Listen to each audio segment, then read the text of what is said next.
Tornado warning.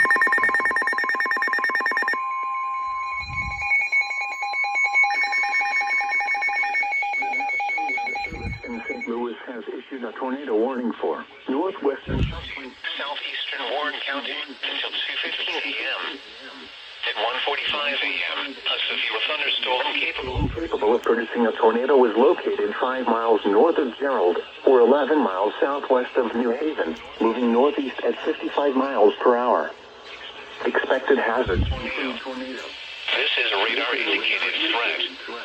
The following impacts are expected. Flying debris will be dangerous To those caught without shelter.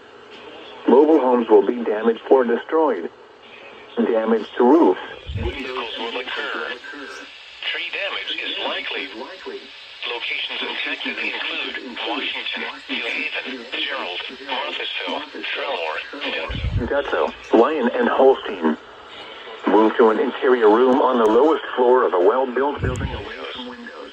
If you are outdoors, in a mobile home, or in a vehicle, move to the closest substantial shelter and protect yourself from flying debris.